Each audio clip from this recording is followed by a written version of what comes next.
selamat malam, salam menyan, salam ojo percoyo, menyaner semuanya.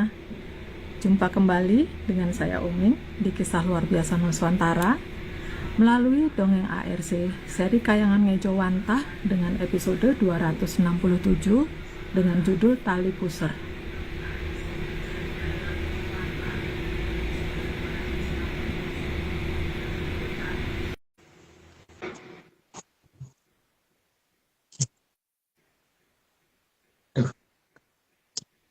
Halo Mas. Bentar, ini kok dibolak-balik nggak bisa. Oh, bentar, mungkin begini ya. Oh iya, salah. Tutupan tisu itu ya. Kayaknya depan belakang kok sama aja. Gimana kabarnya Mas? Baik, Mbak. Akhirnya Uming bisa lihat Mas. Oh iya, saya aneh kadang-kadang kalau di-update malah jadi nggak ini kan. Jadi nggak bisa kan kalau di-update.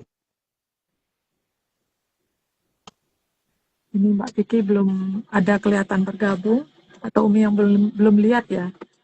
Mbak Vicky sudah tak invite nggih? Monggo Mbak.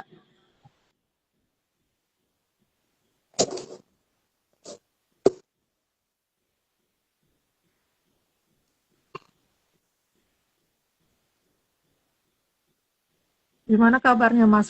Hujan nggak di sana Mas? Hujan, Mbak. Sama berarti Mas.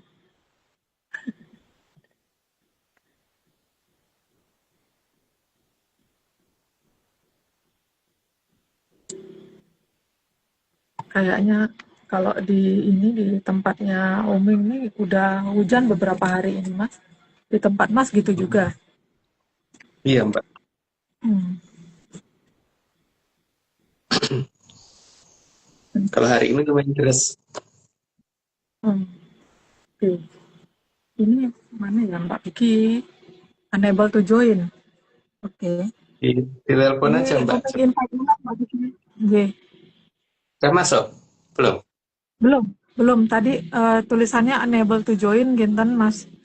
Ini Oh, tak coba invite ulang,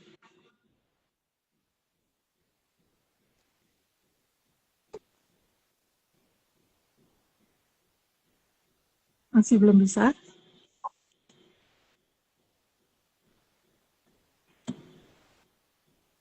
Pak Vicky, ayo semuanya.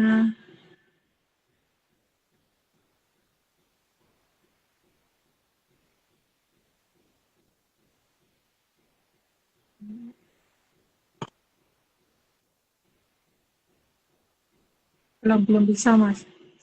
belum bisa, Atau Mbak. Omik, ya, Kata Mbak Vicky, tapi Mbak Vicky udah masuk. belum. Statusnya sih udah online di sini. Cuman belum ada kelihatan ini. Tadi unable to join, Ginten, Mas. Statusnya. Oh, nah itu Nah, udah. ini dia. Oke. Halo, Mbak. Halo Mas, halo Mbak. Halo, Mbak. Apa kabar, Mbak? Di situ hujan nggak? Kita kan nongkrong sih Mas.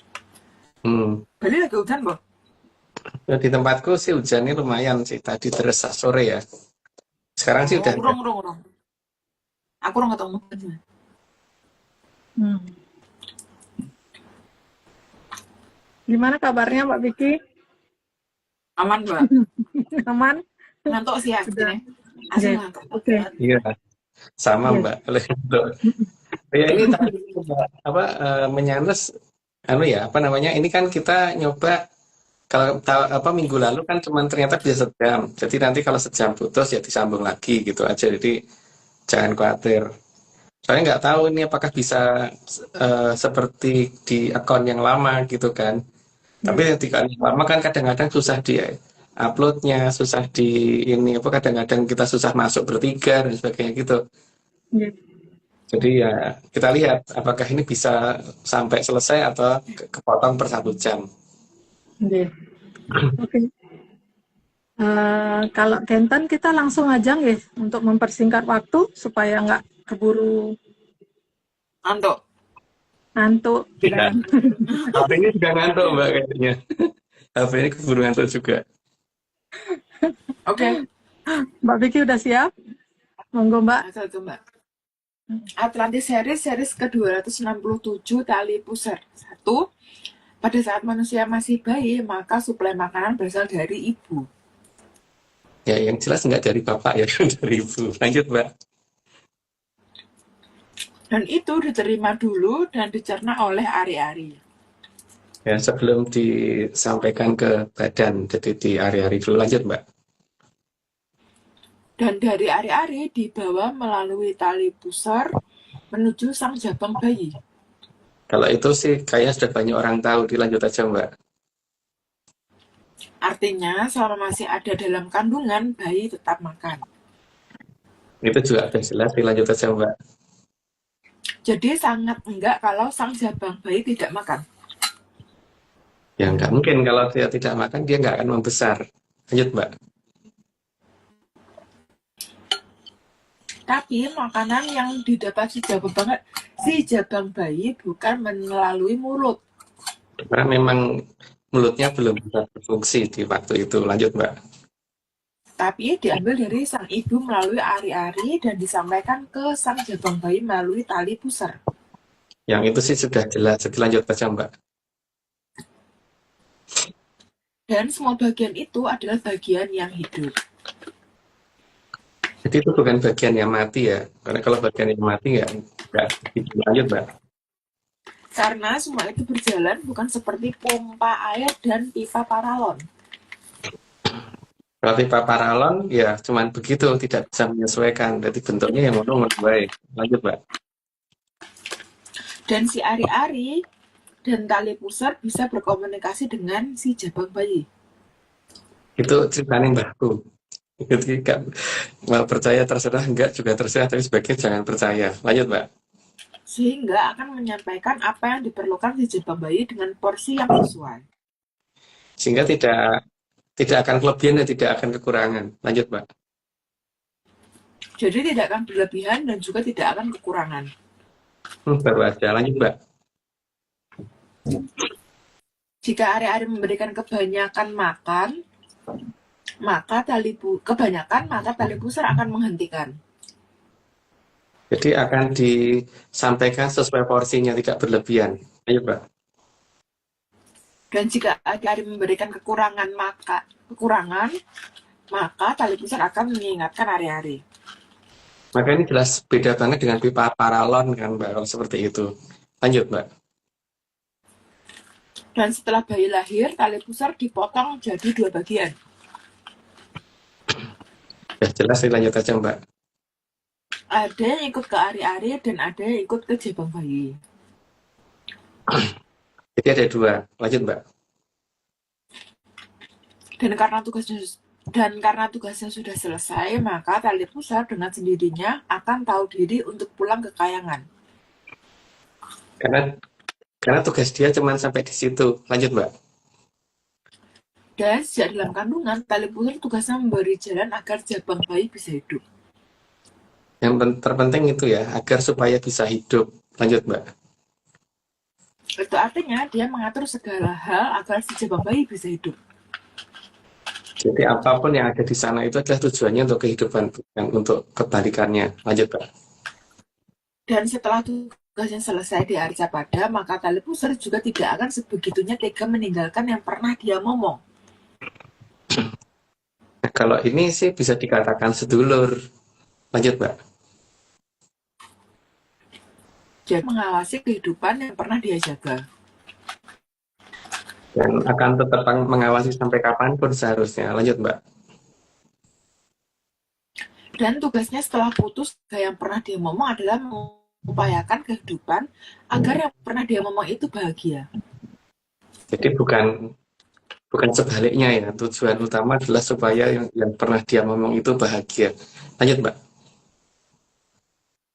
Dan tali pusar itu sangat tahu agar kehidupan bisa berjalan, maka yang dibutuhkan momongannya bukan hanya makan dan minuman. Karena kesenangan, happy itu juga penting gitu. Mungkin banyak orang yang menganggap bahwa hiburan itu nggak penting, tapi kalau aku sih penting banget. Lanjut, Mbak. Sehingga sang tali pusar akan melakukan apapun di kayangan untuk menolong selama momongannya ada dalam kehidupan di Arcapada.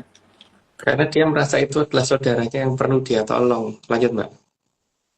Terkadang juga akan memberi petunjuk dengan semua hal yang bisa dia lakukan. Cuman terlalu banyak pengabdian yang dilakukan karena keberadaan empat Drubekso. Lanjut, Mbak. Bisa dengan cara memberi tanda-tanda yang seolah-olah kebetulan. Jadi seharusnya memang tidak ada sesuatu yang kebetulan ya. Cuman masalahnya kan karena Drubekso 4 ini menutupi segalanya sehingga akhirnya pengabdian terjadi. Lanjut, Mbak. Bisa dengan cara memberi tanda-tanda yang seolah-olah itu udah ya. Sudah, nomor 28. Bisa dengan menggerakkan alam di sekitar agar momongannya bisa mengerti. Yang penting arahnya bagaimana menyelamatkannya, bukan membiarkan. Lanjut, Mbak. Hal itu yang membuat gelisah dari Batara jelek. Karena tujuan Batara jelek adalah supaya jangan sampai yang dimomong itu selamat. Lanjut, Mbak. Maka dia berusaha agar tali pusar tidak bisa terhubung lagi dengan momongannya. Maka disinilah 4 Durbekso itu berfungsi untuk memutus komunikasi total. Lanjut, Mbak. Dengan cara membuka baru di alam raya yang semuanya mengarah kepada hal-hal fisik. Bukan hanya hal-hal fisik, tapi hal-hal yang sifatnya itu pokoknya seolah-olah jadi logika, padahal kalau di logika beneran nggak akan dapat. Karena ini sudah 30, aku disclaimer dulu. Semua ini cuma dongeng, jadi kalau nggak percaya ya nggak apa-apa. Tapi kalau mau percaya jangan percaya, karena memang dongeng itu bukan untuk dipercaya. Lanjut, Mbak. Oke, tambah disclaimer. Udah, Mbak, cukup, Mbak. Yang pertama, Atlantis Research Center bukan filsafat, bukan simbol atau perguruan. ARC tidak pernah membuat grup atau komunitas apapun, termasuk WhatsApp, Telegram, atau media sosial lainnya. Kedua, kegiatan ritual, riset atau penelitian atau ekspedisi tanpa kehadiran Mas Agung Bimo Setijo dan saya tidak bisa mengatasnamakan Atlantis Research Center. Yang ketiga, Kopdar tanpa dihadiri Mas Agung Bimo Setijo saja, atau saya saja, atau Mas Agung Bimo Setijo dan saya bukan Kopdar resmi Atlantis Research Center. Monggo, Mbak Ming. Ada berapa disclaimer, Mbak? Hari ini kita ada 8 video disclaimer, Mas. Oke. Kita langsung aja ini nih, saksikan. 8 itu 332 aja, Mbak. Oke, Mas. Bahkan kelompok. Ini semua cuma dongeng. Kalau tidak percaya, nggak apa-apa. Tapi kalau mau Makanin kelompok.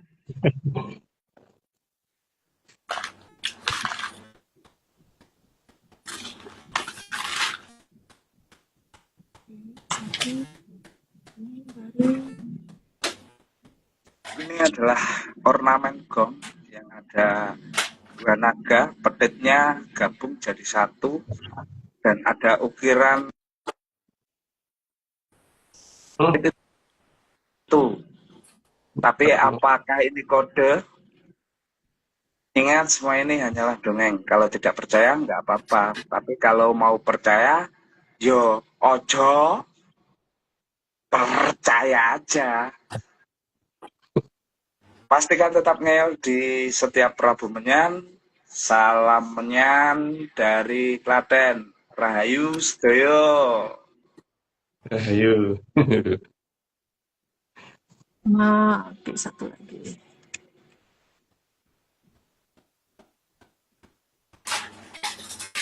semua ini cuma dongeng. Kalau tidak percaya, tidak apa-apa. Tapi kalau percaya, sebaiknya ya ojo. Percaya ojo. Kedengar kali si kode. Percaya aja.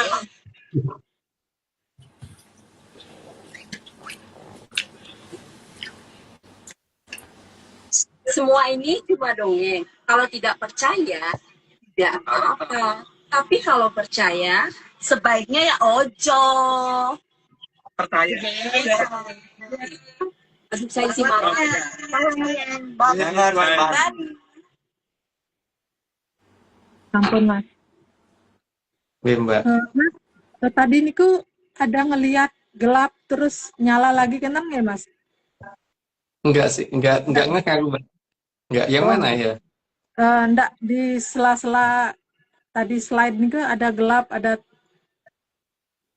ndak Enggak Mas? tahu. Mungkin enggak perhatian karena perhatiannya ke Oke, makanan, Mbak. oh, nggih. Jadi Nggih, oke. Monggo Mas. Hari ini Mas mau ngedongeng apa Mas? Monggo. enggak banyak sih, Mbak. Cuman apa namanya? Ada beberapa hal, tapi mungkin nggak begitu penting ya. Yang pertama itu mungkin mengulang bahwa banyak orang mungkin akan menyatakan bahwa susunan Mangkurat Agung itu salah gitu kan. Karena ini, tapi jangan lupa beliau tidak pro Belanda. Yang pro Belanda itu adalah adiknya yang dikenal dengan nama Amangkurat Admiral. Jadi di sini mungkin orang rancu antara Amangkurat Admiral sama Amangkurat Agung atau Amangkurat Satu gitu. Dan yang kedua, tempat yang dikatakan sebagai makam beliau Tegalarum itu memang sebenarnya bukan beliau, tapi itu adalah pusakane. Nah sekarang bagaimana mungkin masyarakat di sana menyatakan bahwa makam itu menjadi harum gitu? Karena itu bukan di kerajaan loh, Mbak. Kalau di kerajaan mungkin ada unsur paksaan nama itu gitu. Tapi itu jauh dari pusat kerajaan dan jauh dari keratonnya beliau. Keratonnya beliau di daerah Majalengka, terus pusat kerajaan yang pernah dia pimpin ada di Jakarta. Terus beliau itu apa paling tidak ada wujud beliau yang ditinggalkan di sana di daerah Tegalarum itu jauh loh, Mbak. Artinya di situ tuh kelihatan bahwa masyarakat waktu itu memang benar-benar mencium bau harum gitu. Itu bukan baru harum karena apa itu namanya nama yang dipaksakan karena beliau adalah seorang penguasa gitu kan. Dan pada saat itu beliau juga sudah tidak berkuasa gitu kan. Jadi nama itu pasti benar-benar jujur oleh masyarakatnya gitu. Dan ini menunjukkan bahwa beliau itu nggak salah. Tapi di sini kita juga harus mengerti bahwa ada Amangkurat Admiral yang waktu itu betul-betul pengen ngembari kakaknya, pengen jajari kakaknya, tapi nggak bisa sejajar. Jadi tetap nggak bisa sama. Dia dikalai oleh Amangkurat Agung sehingga Amangkurat Admiral posisinya ada di sebelah barat Brantas, tapi baratnya itu tidak sampai ke mepet dari Brantas karena masih dijaga oleh Pajang di kira-kira sekitar 10 sampai 20 km dari dekat Brantas itu ditutup oleh kerajaan Pajang sehingga tidak bisa dilewatin, tidak bisa ditembus wilayah itu gitu. Jadi di sini apa namanya ada Amangkurat Admiral di sebelah barat dan posisi Amangkurat Agung di sebelah timur. Jadi itu adalah Mataram Kulon sama Mataram Wetan.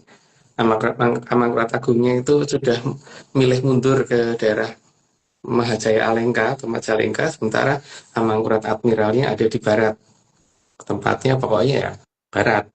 Aku nggak males kalau untuk mengingat lokasinya Amangkurat Admiral. Dan kemudian Pakubono yang kemudian diminta untuk menduduki pusat kerajaan yang ada di Jakarta. Jakarta loh ya, ngomong Jakarta. Atau mungkin kalau agak ininya dikit Sastrowulan gitu, Mbak. agak agak win-win solution sedikit adalah Sastrowulan gitu. Nah, apa yang diperbuat oleh Amangkurat Admiral itu cukup banyak yang ini. Cuman mungkin beberapa hal tidak mungkin bisa di sini ya. Salah satunya adalah dia ingin seolah-olah Amangkurat Agung itu kalah sama Belanda. Itu yang pertama. Dan seolah-olah Amangkurat Agung itu yang pro dengan Belanda. Maka langkah pertama yang dia lakukan adalah meminta supaya orang Belanda itu mau maju ke Jakarta. Sehingga seolah-olah menguasai daerah Batavia, tapi tetap kalah sama Pakubono dan akhirnya habis mereka memang. Tapi dari 1500-an sampai 1600-an, 1700-an, 1800-an sampai 1900-an ini kan orang Belanda yang kesini harusnya sudah banyak ya, dan tidak mungkin cuma 100 orang itu nggak mungkin, pasti ratusan ribu. Maka kemudian ada banyak pemakaman Belanda yang ada di sana. Dan ini sebenarnya melacaknya nggak terlalu sulit gitu. Karena apa? Karena mereka gentayangan. Soalnya itu kan. Karena itu yang akan mempermudah, dan minimal banget ada 18.000 makam, dan yang digambarkan itu ada minimal 4. Tapi kalau waktu kapan itu aku mencoba melacak beberapa nama wilayah saja, itu udah ketahuan ada minimal 8. Ada sekitar 8 paling tidak yang ketahuan. Aku lupa 8 atau berapa ya. Mungkin lebih sih, tapi cuman minimal 8. Terus kalau kita ini ya, dan semua makam itu dihancurkan oleh Amangkurat Admiral karena tujuannya adalah supaya yang pro Belanda bukan dia gitu loh Mbak. Dihancurkan, tapi karena makam Belanda itu rata-rata bagian bawahnya di beton, sehingga mereka tidak bisa menghancurkan sampai ke bagian bawah, sehingga hanya di bagian atasnya doang. Nah tentu bagian atasnya pasti akan diganti, tapi diganti apa tidak bisa cerita di sini gitu. Itu kan Mbak. Tapi itu tidak sesuatu hal yang sulit untuk dicari gitu. Itu cukup mudah sebenarnya. Untuk mengenalinya itu cukup mudah. Dan langkah yang dilakukan tidak cuma itu ya. Dia merubah bahasa, merubah tata cara berpakaian dan sebagainya, sehingga ada wilayah yang tata cara berpakaian tiba-tiba beda sendiri gitu. Ketika di barat sama di timur pakaiannya serba gemerlap, tiba-tiba di satu tempat itu enggak sendiri gitu. Juga ada upaya untuk menunjukkan bahwa susunan Amangkurat Agung itu gagal, sehingga keratonnya dipindah seolah-olah jauh banget, mepet banget, sehingga tidak cocok kalau dikatakan kerajaan maritim, jadinya dia tidak pernah tinggal di sana gitu ya. Dan kalau melihat lebih jauh lagi, kan dengan gelar admiral yang dia dapat, maka kemudian dia juga pasti akan menyusuri lautan untuk mempengaruhi daerah-daerah sekitar, karena Amangkurat Agung hanya sampai dengan penutupan Berantas selesai, kan pengennya begitu, tapi ternyata di zaman beliau nggak selesai, sehingga dilanjutkan sampai di zaman, sampai dengan Hamengkubuwono kedua, sampai penutupan Berantas selesai doang. Tapi pengaruh yang dilakukan Amangkurat Agung cukup luas, cuman kemana sajanya mungkin tidak perlu diceritakan di sini, karena masalahnya itu cuma dongeng gitu Mbak. Mungkin segitu dulu Mbak, karena ini ceritakan nggak penting, jadi nggak usah diceritain terlalu detail. Oke Mbak. Oke Mas. Mas, Niki kayaknya menyanar ada yang bilang ininya apa namanya gelap terus nyala lagi layarnya nih Mas. Nika kira-kira gimana? Apa sebaiknya kita lanjutin terus? Apa mau ditutup dulu terus ulangi lagi kan Mas? Aku Ini nggak tahu baru ya, 21 menit. tapi aku sering nggak ada gitu atau gimana? Gimana Mas? Problemnya gimana? Aku sering nggak ada atau bagaimana? Gantian, ada kadang Uming, kadang Mbak Vicky, tadi juga ada. Kalau Emas sih enggak. Nah ini semuanya layarnya gelap kan Mas? Biar pet. Kan.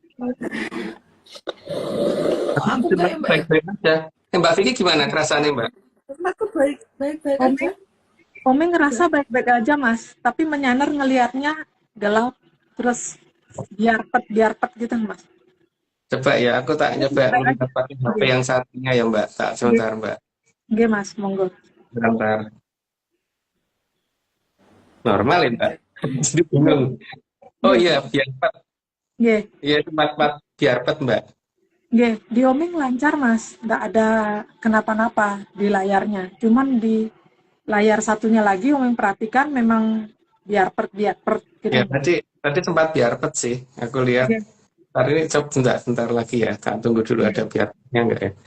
Cuma sekejap sih, tapi aku nggak ngerti itu gimana. Tapi lanjut aja. Selama nggak keputus lanjut aja. Siapa tahu itu cuma problem di itu ya. Nggih Mas. Cuma problem di HP. Nggih. Nggih, jadi ya untuk menyanar ya monggo. Selamat melihat gelap dan terangnya. Tapi suara nggak terganggu kan? Menyaris gimana? Ini aku gelari biar pet lagi, tapi suara terganggu nggak? Nggih, suaranya aman Mas. nggak putus, cuman gambarnya aja biar enak. Ya udah nggak apa-apa Mbak, yang penting suaranya aman gitu. Kalau gambar biar nggak apa-apa, anggap aja kayak di tempat apa ya, klub atau diskotik gitu. Oke Mas. Oke, kalau Kenten kita lanjut ke slide nih. Mas, Mbak Vicky, monggo. Mbak Vicky. Oke, saya Mbak.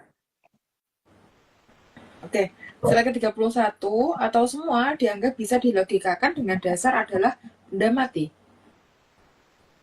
Jadi logika menganggap semua itu adalah benda mati ini yang membuat kejadian-kejadian yang ada di alam jadi seolah-olah cuman kebetulan. Lanjut Mbak.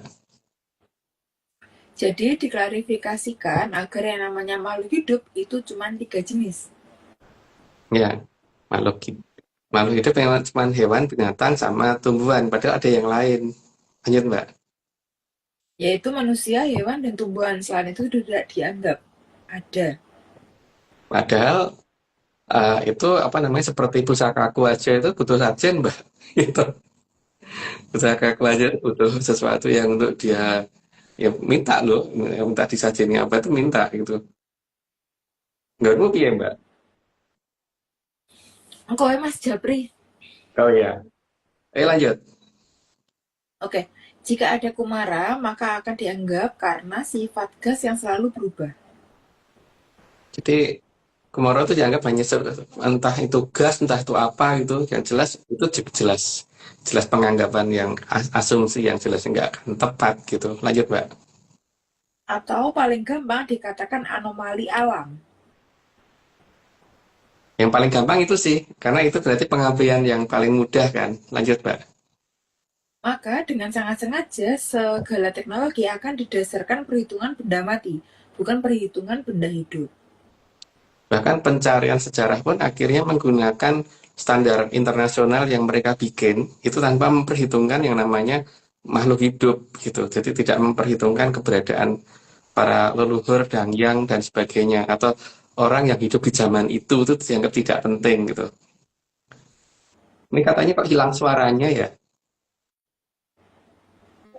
Enggak Mas, aman Mas. Jadi tadi lihat dari Pak Saiful katanya sempat hilang suaranya. Tapi aman ya? Kami Nyaners gimana? Kita sempat hilang suaranya nggak nih? Coba siap dulu.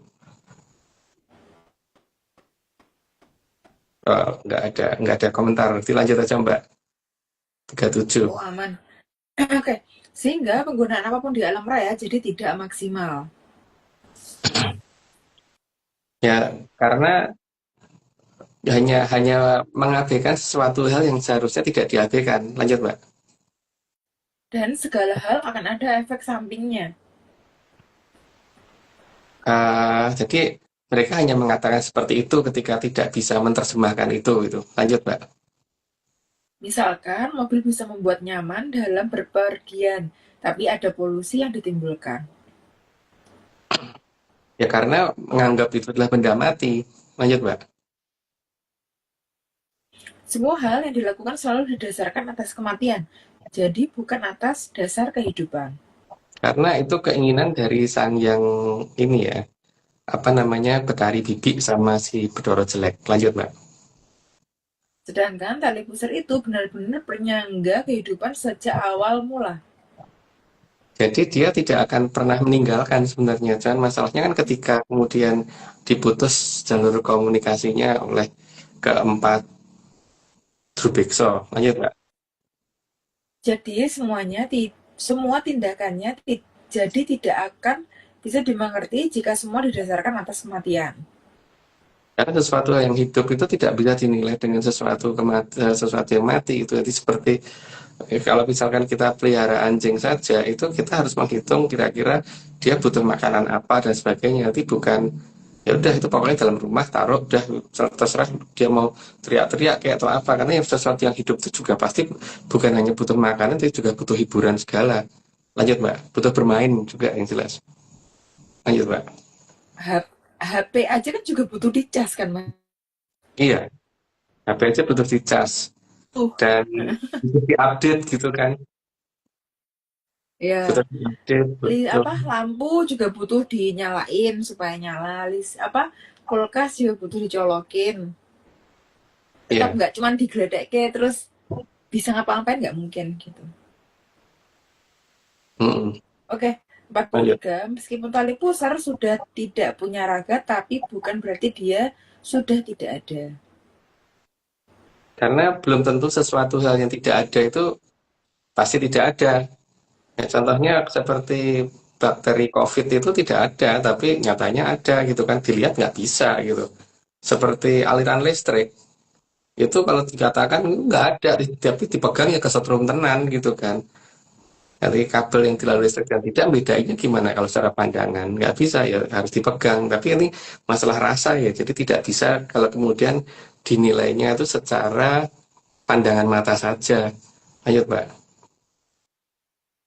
Dia juga bukan energi alam dan juga bukan gas, juga bukan cahaya. Yang jelas memang mereka bukan cahaya, tapi bercahaya. Bukan energi alam, tapi memang efek dari kelewatnya dia itu akan menghasilkan apa seperti angin atau apa gitu yang lewat dekat kita. Dia juga bukan gas, walaupun bisa melayang-layang. Cuman masalahnya itu kan ini adalah sesuatu hal yang hidup, bukan sesuatu hal yang mati. Lanjut, Mbak. Namun dia bisa bercahaya dan bisa menimbulkan gerakan yang ada di sekitar momongannya. Dan itu akan menimbulkan efek di sekitar kita sehingga kita bisa merasakan itu kalau dia ada. Cuman pengabdian pasti akan dilakukan oleh banyak pihak supaya mereka dianggap tidak ada, supaya dia dianggap tidak ada. Lanjut, Mbak. Dan tali pusar tidak akan pernah menginginkan momongannya celaka. Itu poin yang paling utama ya, karena dia pernah bersama bareng dulu satu tempat, makanya tidak pengen yang dulu bareng sama dia celaka. Lanjut, Mbak. Maka dapat dikatakan dia adalah pelindung utama dari manusia selain kakang kawah. Tapi karena posisinya di luar dan dia tidak punya hak terlalu banyak untuk intervensi bagian dalam. Lanjut, Mbak. Dan andilnya dalam penyelamatan manusia dia lebih besar dari kakang kawah. Seharusnya begitu, karena dia posisinya nempel banget dengan badan kita. Lanjut, Mbak. Meskipun saat ini manusia diganggu oleh gerbiksa 4, tapi tali pusar tidak akan pernah mau meninggalkan momongannya. Cuman sayangnya justru yang dimomong yang sering meninggalkan tali pusarnya. Lanjut, Mbak. Karena dia merasa momongannya adalah bagian dalam dirinya juga. Jadi dia juga merasa kayak gimana ya, ada sambung rasa bahwa dia tuh tidak akan tega dan tidak akan membiarkan apapun yang pernah satu tempat sama dia. Lanjut, Pak. Tali pusar berhubungan erat dengan awal mula manusia. Sekarang itu nggak usah ini ya. Kalau misalkan kita kita lihat mereka yang ikut pendidikan militer gitu aja, mereka nggak kenal loh satu sama lain. Tapi setelah mereka mengikuti pendidikan itu jiwa kursa terbentuk. Jadi akhirnya membuat bahwa mereka itu seperti ada keterkaitan, sakit satu semuanya ikut gitu kan. Jadi satu orang dimusuhin orang yang lainnya kayak nggak terima gitu. Itu juga terjadi ya, karena kita pernah satu tempat. Dan yang inget tuh sana bukan sini masalahnya. Ayo, Pak. Dan manusia berasal dari turunnya Hapsari. Karena apa namanya, Hapsari kan memang dia membawa manusia pertama kali turun di bawah itu kan supaya bisa melakukan hama mayu di sini dulu, dan kemudian supaya di Jagat Langgeng nanti tidak ada suatu kesalahan apapun sehingga tidak terjadi kasusnya Betari Bibi itu. Nanti melakukan kesalahan justru malah di Jagat Langgeng bukan di Jagat Gede. Lanjut, Mbak. Dan para Hapsari juga ada yang punya. Mereka juga ada yang ngikutin mereka, ada yang ngawasin. Lanjut, Mbak. Para Hapsari adalah anak cucu dari para Dorandoro-Dorandari. Itu mungkin sudah jelas, jadi lanjut aja, Mbak. Begitu juga para Dorandoro-Dorandari adalah anak cucu dari para Widodoro dan Widodari. Itu sudah jelas, lanjut aja, Mbak. Dan para Widodoro dan Widodari adalah anak cucu dari Dewa dan Dewi. Jadi ada banyak tataran ya, tapi itu sudah jelas, lanjut aja, Mbak. Dan Dewa Dewi adalah cucu dari para Batara dan Batari. Itu juga agak jelas sih, lanjut aja Mbak. Dan para Batara Batari adalah anak cucu dari Sang Hyang Batara Ismaya dan Sang Hyang Batari Kanestren. Jadi sebenarnya tersplit menjadi dua ya, yang terah dari Bathara Ismaya dan Batari Kanestren, serta yang dari terahnya Bathara Teacher dan Batari Bibi. Problemnya adalah yang terah dari Bathara Ismaya dan Batari Kanestren itu nggak ada yang buruk, karena juga tidak pernah ada yang melakukan kesalahan yang disengaja dan sebagainya begitu. Jadi tidak ada yang kena hukuman, tapi dari terah yang satunya itu problem. Lanjut, Pak. Maka jelas tali pusar itu yang menghubungkan dengan Sang Hyang Batari Kanestren. Karena menghubungkan dengan kawitannya dulu. Lanjut, Mbak. Karena yang ibu itu Sang Hyang Batari Kanestren. Yang paling awal dari ibu pertama kali yang ada di alam raya versi ARC ya. Karena sudah 60, aku disclaimer dulu. Semua ini cuma dongeng, jadi kalau nggak percaya ya nggak apa-apa, tapi kalau percaya ya jangan percaya, karena kalau percaya ini cuma dongeng, jadi jangan dipercaya. Oke, lanjut, Mbak Vicky. Oke, kecil dikit Mbak. Kebanyakan. Disclaimer ARC yang pertama, Atlantis Research Center bukan filsafat, bukan simbol atau perguruan. ARC tidak pernah membuat grup atau komunitas apapun, termasuk WhatsApp, Telegram, atau media sosial lainnya. Yang kedua, kegiatan ritual, riset, atau penelitian, atau ekspedisi tanpa kehadiran Mas Agung Bimo Sudjoyo. Dan saya tidak bisa mengatasnamakan Atlantis Research Center. Yang ketiga, Kopdar pernah dihadiri oleh Mas Agung Bimo Sudjoyo saja, atau saya saja, atau Mas Agung Bimo Sudjoyo dan saya, bukan Kopdar resmi Atlantis Research Center. Monggo Mbak Oming. Oke, kita saksikan disclaimer berikutnya.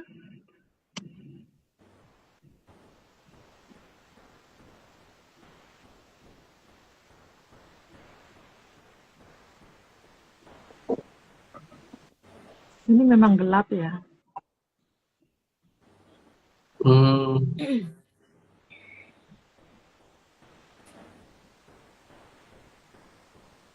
Nggak begitu jelas aku, ya udah nggak apa-apa. Ntar bisa dilihat di itu, Mbak. Oh ya, ini untuk disclaimer ini kita pecah jadi dua ya. Untuk disclaimer yang mungkin tidak terlalu, yang hanya sifatnya saling mengenal atau apa, itu di akun ARC yang lama, di YouTube yang lama. Tapi untuk yang sifatnya itu mendukung data seperti apa namanya, kayak Mas David Yub waktu menunjukkan sepeda motor, sepeda listriknya itu kita masukkan ke YouTube yang baru. Jadi biar tidak terlalu banyak data di YouTube yang baru. Nah, seperti tanda-tanda zaman, terus yang apa namanya itu masalah peta dan sebagainya, masalah lukisan dan sebagainya itu ada di YouTube yang baru. Tapi untuk gambar yang biasa dari YouTube lama. Mas. Ya. Aku sih Mas Agung di Mbak Omi macam ada nggak Mbak? Gimana Mbak? Di Suara aku Mas Agung suaranya agak kecil. macet. Oh, suaranya macet. Di Mbak Omi macam-macam nggak Mas Agung? Enggak sih Mbak, aman. Oke, coba menyanars komen. Mas Agung barusan macet-macet sih di aku. Kalau aman berarti kita lanjut aja. Oke. Tadi Mbak Vicky yang sempat muter-muter sebentar. Oh malahan. Di tempatku juga, Mbak Vicky sempat muter. Oke. Oke, udah deh. Harusnya aman sih, nggak ada komentar. Oke. Monggo. Kita lanjut ke video disclaimer berikutnya ya. Monggo. Masuk nonton layar dari belakang ke guys. Jadi di balik tonel putih ada peradaban besar ya. Ini gunungnya disebut gunung atau kayon. Gunungan. Lengkap bagi ngomong dongeng guys. Nak ra percaya ra apa-apa, tapi nak arep percaya ya aja. Percaya wae. Pastikan tetap ngeyel di rambutnya. Salamnya. Pastikan tetap ngeyel. Oke, satu lagi. Sudah 3 ya? Oke, nanti aja Ini kalau gitu. bukannya itu yang ketiga ya, Mbak? Baru, Ini sekarang yang ketiga. ya. Oke.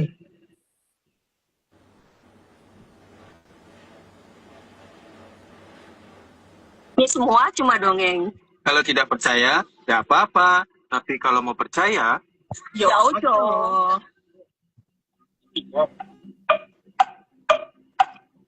Lempeng kono. Yang belum kuota. Repot, aja percaya.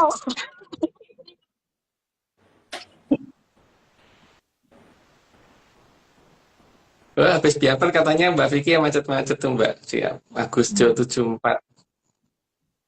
Oke. Oke, oke, oke. Ehm, Oke, sampun Mas. Yang 60 ini Mas ada yang mau diceritain lagi Mas? Jadi di sini masalah divided ad impera ya, Mbak. Itu bukan teorinya Belanda itu. Itu Amangkurat Admiral kalau diperhatikan secara benar-benar. Karena waktu itu Belanda sepertinya tidak punya kekuasaan terlalu berlebihan ya, dan memang disengaja oleh Amangkurat Admiral supaya seolah-olah yang Mataram Wetan yang pro Belanda gitu kan. Dan maka dia berusaha menghilangkan semua jejak Belanda yang ada di barat. Dan eh, kalau dicermati ada banyak sih, ada banyak banget dari mulai bahasa, tata cara berpakaian, terus posisi makam, terus ke apa namanya eh, ngotot atas suatu tradisi tertentu, ngotot atas suatu hal yang sudah dia percaya dan sebagainya itu adalah penanaman yang dilakukan oleh beliau. Makanya eh, kondisi seperti itu akan cukup jauh dari posisi ini apa namanya ketika Mangkurat Agung berkuasa itu yang terlalu itu banget itu kalau nggak kono banget ya kono banget gitu loh Mbak. Aku nggak mau ngomong arahnya ya, pokoknya kono banget sama kono banget gitu. Sehingga terjadi ini. Dan semua itu kemudian dianggap seolah-olah itu yang asli, padahal itu nggak asli gitu. Karena bisa kita perhatikan seperti huruf Hanacaraka saja yang jelas itu di zamannya Mangkurat Admiral, karena di zaman sebelum Mangkurat Admiral itu nggak ada Hanacaraka. Yang ada itu masih aksara nagari. Dan di Hanacaraka itu kan yang dipentingkan kan baris kedua sama keempat oleh Mangkurat Admiral. Karena baris yang ganjil, kalau biasanya ganjil dikatakan nggak bener ya, tapi kan coba lihat yang baris pertama itu Hanacaraka, itu artinya ada utusan. Terus yang kedua itu Doto Sawolo, artinya utusannya berkelahi, itu kan yang diinginkan. Karena supaya tidak pernah ada sinkronisasi itu kan harus ada pertengkaran itu kan. Terus yang ketiga Padha itu masih normal, di baris ketiga itu ganjil gitu. Yang keempat kelihatan banget tujuan utamanya Mogo Bodhomo dan Ben Modaro kabeh gitu kan, ngacarane gitu kan. Jadi bahasa yang seperti itu tidak bisa dijadikan patokan karena leluhur kita itu bukan leluhur yang seperti itu gitu loh, yang sangat menjaga kehidupan, bukan Mogo Bodhomo dipentingke itu enggak. Apalagi itu dijadikan sebagai dasar tulisan gitu. Dari itu juga udah ketahuan. Dan sebenarnya kelihatan sih di timur tuh di daerah mana saja yang dipengaruhi, yang seolah-olah kemudian itu dijadikan tradisi yang betul, tapi ternyata juga kelihatan karena ada faktor apa ya, apa namanya, pas foto yang di atas itu gitu, gambar itunya gitu. Jadi semuanya jadi ini akan mengarah kepada hal-hal yang kemudian kalau dilacak itu jadi tidak ada gitu. Maksudnya begini, eh, seperti ajaran Jawa, seperti kasekten dan sebagainya, itu kan juga muter-muter karuan, kok titik ujungnya adalah itu nggak penting gitu. Jadi memang supaya orang ngerti bab itu gitu kan. Karena bukan itu seharusnya gitu. Dikon ngene ngono terus setelah dilakoni sampai titik akhirnya bahwa nanti kemudian ditakut-takutin bahwa nanti kalau kamu pegang ini maka kamu susah mati gitu kan. Padahal leluhur kita mokso gampang gitu loh Mbak. Moksa itu gampang kan leluhur kita. Kalau kemudian dikatakan kalau pegang ini nggak, kamu nanti akan susah mati. Berarti kan memang ada sesuatu yang beda sekali gitu. Dan itu semua terjadi mulai kapan tuh yang harus kita cermati ya.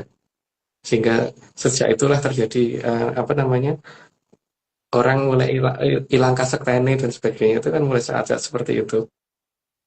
Gitu Mbak, mungkin gitu dulu. Ini mungkin lihat seperempat jam lagi apakah putus apa enggak, nggak tahu. Tapi yang jelas kalau putus ya tunggu aja, nanti kita live lagi untuk sambungan berikutnya gitu. Nggih. Nggih, Mas. Nggih, oke. Matur nuwun Mas untuk pembabarannya. Itu tadi yang masalah Honocoroko niku yang kayak gitu aja memang udah nggak masuk akal nggih Mas. Apalagi Honocorokonya dibolak-balik gitu Mas. Nah iya, nah iya. Jadi lihat aja toh, cuma untuk ngeruat kok ono yo silopo polosio itu yang sengsara atapu ono bisa balik gitu kan. Yo si homo homo lho Mbak, hama itu kan sesuatu hal yang merugikan petani ya, atau ya hama itu kan sesuatu hal yang merugikan lah pokoknya. Kok disuruh moho sio gitu. Nggih. Maha sio itu apa? Bisa ora jelas. Yo Marojo kok Joromoyo gitu kan. Kok yang disuruh jadi Maharaja justru si Joromoyo, padahal Joromoyo itu sopo gitu. Ini jelas loh Mbak, semuanya dibalik semua loh. Nggih. Dibalik, dan dasar dari semua itu adalah bagaimana supaya hilangnya satu tradisi lama gitu loh. Gitu Mbak. Nggih, Mas. Mas, cerita dong tentang tanda-tanda zaman yang ke-15, Mas. Lo kan udah disebarin Mbak. Yang jelas itu kan gini ya. Mungkin orang bisa bandingin kok antara zaman saat ini dengan tahun lalu kalau tidak itu. Nyamuk itu pas musim hujan itu pasti banyak banget gitu kan. Dan resiko orang kena demam berdarah itu di sana sini. Ini tahun ini kan, kok tahun ini? Saat ini ya, saat ini. Bisa dilihat kok nyamuk itu sedikit, dan kalau ada yang normal itu kecil-kecil, nggak segede-gede dulu gitu. Yang pertama, lalu juga begitu. Kalau kita makan di luar, kadang-kadang lalu itu terbang banyak buang gitu ya, misalnya jajan bakso atau gimana. Ini rada-rada sudah Mbak, nggak seperti dulu. Dan kalau misalkan kita ini ya, mungkin di rumah gitu, kalau misalkan tempatnya terbuka itu kadang-kadang juga pas kita makan di ruang yang terbuka gitu kan, malah ada aja yang datang. Gitu nggak kalau Mbak Min dulu? Jadi kan sekarang pasti nggak tahu Mbak. Iya. Gitu ya. Iya. Itu dari sana yang kasih tahu. Kalau aku sih nggak mungkin dong karena itu gitu loh Mbak. Karena kemarin itu sempat bingung apa ya. Mas, Hmm. bentar. Aku ini ya, setor. Oke? Aku dulu. Oh iya, pertanyaanmu kan Nggak keluar. dulu.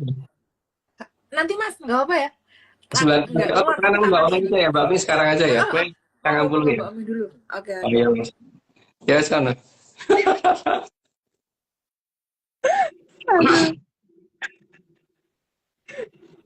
Panggilan alam. Iya, Mas. Oke. Mbak Omi itu yang tanya Mbak, jadi biar nanti nggak terlalu lama waktunya. Nggih. Nggih, kalau Kenten kita punya waktu kurang dari 15 menit, Omeng aja deh yang nanya sekarang ini.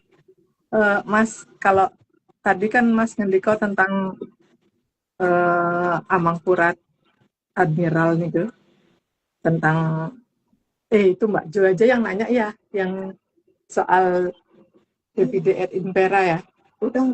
Oke, Omeng nanya yang lain aja ya. Oke, sebentar Mas, kurang koordinasi ini Omeng. Gimana caranya Amangkurat Admiral niku meyakinkan Kapten Tek niku Mas, agar dia itu mau maju ke Jakarta berhadapan dengan Pakubuwono waktu itu Mas? Yang pertama dari persenjataan Mbak, dan dari pakaian yang digunakan gitu. Sini Mbak. Dia menggunakan suatu pusaka palsu yang ditunjukkan ke Kapten Tek, sehingga kalau itu ditusukkan ketika dia menggunakan batu sirah, dia akan aman-aman saja gitu. Sehingga pasukannya semuanya dilengkapi dengan pakaian seperti itu, seperti ala Eropa sana gitu, yang benar-benar mungkin kalau aku seneng lihat pakaiannya karena kalau di kilo oke bisa bisa mahal itu. Gitu kan. Gitu. Yang yang kedua, dia menganggap bahwa eh, tombak dan keris itu hanya bisa bisa digunakan saat bersentuhan langsung. Jadi dia tidak ngerti kalau itu bisa digunakan dari kejauhan. Maka Admiral menunjukkan itu dengan pusaka palsu supaya Kapten Tag mau maju dan supaya dia ngertinya bahwa oh ini hanya sekelas pisau biasa gitu, dianggap sekelas pisau dapur gitu. Terus yang ketiga, dia juga dilengkapi dengan meriam, jadi dia berpikir bahwa dia bisa melakukan tembakan dari jarak jauh. Dia lupa kalau pusaka bisa dipakai untuk membuat meriam mejen gitu kan, Mbak. Dia lupa tentang itu gitu. Dia tidak tahu tentang itu gitu. Karena dianggap itu hanyalah benda mati biasa gitu. Sehingga terus dia berpikir juga bahwa ada kapal yang bisa dipakai untuk menjemput jika kondisinya sangat darurat, misalkan kalah jumlah gitu. Bisa aja kan kalau kalah jumlah, dia berpikir bahwa anak buahnya walaupun persenjataannya kuat tapi yang ditembak pada mati, tapi kan kemudian belakangnya maju lagi sampai kekurangan amunisi itu. Dipikir keberadaan kapal yang sangat banyak itu bisa memberikan suplai amunisi berikutnya gitu. Dan ternyata itu malah tidak diperlukan karena memang mereka akhirnya memutar di tempat gitu, Mbak.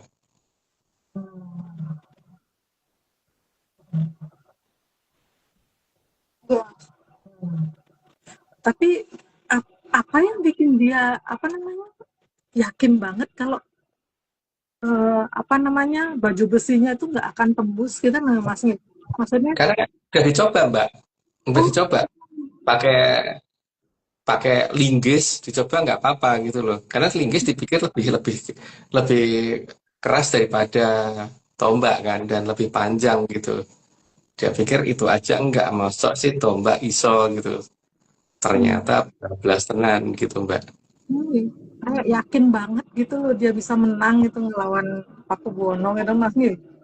Enggak, Ya, tapi karena kalau kayak gitu, ya, tapi kalau kayak gitu berarti dengan logika seperti itu kan sama kayak Mas Mendiko tadi ya, nggak mungkin dia melakukan politik memecah belah itu kan Mas. ya nggak mungkin, Mbak, karena posisi dia itu kan justru sepertinya dia itu adalah kayak pasukan tentara bayaran gitu loh, Mbak. Jadi dia merasa bahwa ke situ tuh justru untuk cari rezeki gitu kan. Pada saat itu rezekinya dia adalah perang gitu. Mungkin seperti perang di Ukraina gitu kan, ada tentara bayaran yang dari pihak Rusia maupun dari pihak Ukraina gitu kan, Mbak. Dan mereka masing-masing yakin dengan persenjataan yang mereka miliki kan, masalahnya begitu kan. Tapi di zaman yang di Rusia sama Ukraina kan persenjataannya mirip-mirip. Tapi kalau ini kan beda, Mbak. Beda banget gitu. Dan dipikir ini bisa menang kalau menggunakan ini, jenis-jenis pakaian seperti ini gitu. Dan ya dia berpikir dengan pakaian yang kiloan tadi, Mbak. Itu dipikir bisa menang gitu. Dia pikir nggak akan tembus gitu. Kan pasti dia tahu nih Mas, dia berhadapan dengan Pakubuwono itu pasti berhadapan dengan Kiai Pleret kan Mas. Ya, makanya dia nyobanya pakai linggis, Mbak. Kita linggis rapopo dan dia yakin, Mbak. Memangnya apa yang dijanjikan nih Mas kira-kira kok dia mau gitu berhadapan dengan Pakubuwono yang jauh banget levelnya gitu Mas. Jadi yang dijanjikan ya dia pertama naik pangkat, yang kedua mesti duit, Mbak. Dan tanah untuk ini lokasi untuk tempat yang luas gitu yang diinginkan pasti itu kan. Dan nama dia yang akan dikenal oleh Ratu Belanda waktu itu gitu. Nah, kalau memang waktu itu terjadi perangnya itu terjadinya di Jakarta dengan Pakubuwono, apa Gubernur Jenderal Belanda itu sempat merencanakan banyak hal dari Jakarta, atau memang dari awal dia itu hanya bermarkas di Makassar itu Mas, bukan di Jakarta itu Mas. Namanya Gubernur Jenderal, Mbak. Pasti dia untuk level jenderal pasti tinggal di tempat yang paling aman, Mbak. Jadi tidak mungkin dia ada di medan perang. Jadi kalau medan perangnya ada di Jakarta, maka dia tidak mungkin tinggal di Jakarta gitu. Apalagi di Istana Negara sekarang, Mbak, itu nggak mungkin banget kalau ada tulisan seperti itu ya layak dipertanyakan gitu. Iya. Ya seperti ini toh Mbak, nggak usah Gubernur Jenderal deh. Kalau misalkan ada tawuran gitu di jalan mana gitu, kita kan pengennya menghindari jalan untuk tawuran itu kan, bukan kita pengen lewat situ karena pokoknya aku pengen lewat sana karena jalan yang terpendek lah sana. Kalau bisa muter nggak apa-apa, tapi yang penting nggak melalui daerah tawuran gitu kan. Iya. Itu orang normal ya. Kalau kemudian di struktur militer, maka di jabatan yang paling tinggi itu pasti akan menjauh dari posisi perang. Seperti waktu Perang Dunia itu Jenderal Eisenhower kan tidak mungkin langsung tembak-tembakan sama orang Jerman, Mbak. Iya. Jadi ada jarak yang cukup jauh. Nah, tapi kalau prajuritnya iya gitu loh, terdepan dan sampai level kapten itu masih maju ke depan, Mbak. Walaupun depan nggak depan banget gitu. Iya.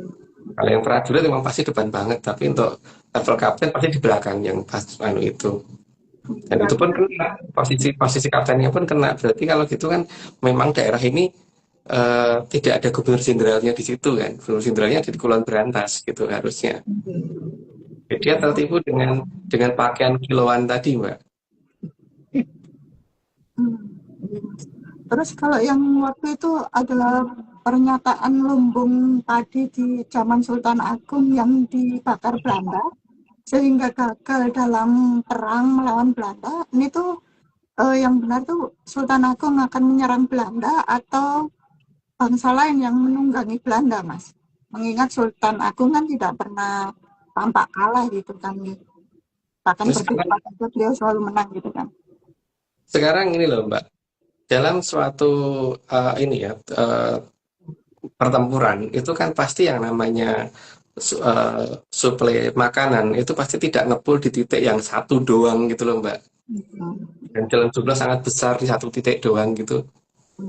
Yang pertama itu. Kalau seperti itu jelas berarti beliau tidak pintar merencanakan apapun ya. Itu yang pertama Mbak. Jadi kalau dikatakan bahwa beliau kalah perang karena masalah makanan, kayaknya orang di negara kita itu negara yang gemah ripah di mana-mana makanan ada gitu loh Mbak. Bahkan penduduk pun pasti akan membantu untuk memberikan suplai makanan ketika ini, karena ketika zaman perang dulu bapakku ketika pas ikut perang gerilya itu orang-orang penduduk petani dan sebagainya itu ngasih kok Mbak makanan gitu, bantuan tuh ada, jadi tidak tergantung dari lumbung makanan. Itu malah aneh Mbak kalau seperti itu. Kalau dalam satu perang, lumbung makanannya di tempat yang sangat jelas kelihatan dalam jumlah sangat besar, itu bodoh Mbak menurut aku. Jadi tidak mungkin dilakukan oleh Sultan Agung seperti itu. Itu yang pertama gitu Mbak. Yang kedua, di sini kan sebenarnya pengen menunjukkan cerita bahwa posisinya Sultan Agung ada di sebelah timur gitu kan, timurnya lagi gitu. Padahal ini kulonnya Mbak, bukan di timurnya.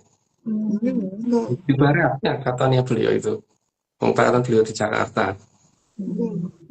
Tapi artinya kalau toh itu lumbung padi dibakar, itu tetap harus nembus barikade pasukannya beliau dulu baru bisa membakar di sana gitu. Tapi yang jadi perkara apakah iya ambang berat admiral itu ada di bawah itu gitu. Dan sebelumnya kan Belanda itu diberikan tempat di Batavia yang ada di daerah barat, jadi bukan di Jakarta. Itu kan mereka datang sebagai pedagang, Mbak. Dan mereka tidak cukup hormat waktu itu terhadap zaman beliau gitu loh. Tapi sejak ambang berat admiral ke sini kan memang semua cerita berubah, Mbak. Maka kalau dasar cerita itu masih menggunakan Hono Coroko itu jangan pernah dipercaya.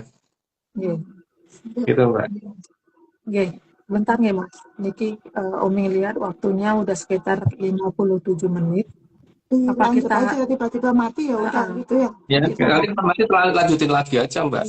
Biarin aja. biarin aja nih mati terus di tengah gitu. Berarti itu kok ada remaining? Iya. Oh. Iya mungkin ini. Ini mungkin maksudnya ada remaining Muncul di 20 detik lagi Mas remainingnya. Mungkin ini maksudnya akan diputus sama dia ya. Atau kita tutup dulu nih Mas? Bentar, kita kita mati aja Mbak, kita ngobrol yang lain aja. Ya Berapa udah. detik? Hitungnya coba. Yang gitu nih. Nah, 5